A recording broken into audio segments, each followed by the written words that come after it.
లేదా మొదటి యొక్క ప్రేమ అది ఏది అని చూస్తూ ఉన్నప్పుడు దాన్ని ఏ రీతిగా మనము అర్థము చేసుకోవాలంటే అది దేవుని యొక్క ప్రేమ. దేవుణ్ణి నువ్వు ప్రేమించడం పూర్ణ హృదయముతో, పూర్ణ బలముతో, పూర్ణ మనస్సుతో, నీకు ఉన్న వాటి అన్నిటిని నువ్వు వదులుకొని వాటి మీద మనస్సు, వాటి మీద ధ్యాస, వాటి మీద నీ యొక్క దృష్టిని తీసివేసి పరిపూర్ణముగా నీ ప్రేమను నువ్వు దేవుని పట్ల ఉంచడం.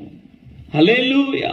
ఈరోజు అనేకుల యొక్క ప్రేమ లౌకికమైన కార్యముల మీద ఉంటున్నది, వస్తువుల మీద ఉంటున్నది, వస్త్రముల మీద ఉంటున్నది, అనేక వాటి మీద ఉంటున్నది. కానీ ఈరోజు మన ప్రేమ నిజముగా అది దేవుని మీద ఉంటున్నదా?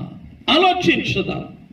ఈరోజు నేను నిజముగా పూర్ణ హృదయముతో అంటే కొంచెము మీ మనస్సు ఇంటిలో ఉంచి కొంచెము ఇక్కడ ఉంచడము కాదు. కొంచెము మీ హృదయము ఎవరి మీదనో ఉంచి కొంచెము ఏదో మిగిలినది దేవునికి నేను ప్రేమిస్తానండి, దేవుని నేను ప్రేమిస్తాను కొంచెము కాదు.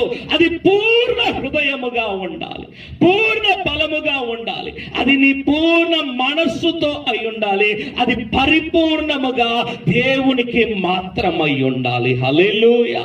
ఈరోజు ఎక్కడెక్కడ నీ యొక్క ప్రేమను నువ్వు పంచిపెడుతూ ఉంటున్నావు, నీ ఆశలను ఏ దాని కొరకు నువ్వు పంచిపెట్టుకుంటున్నావు?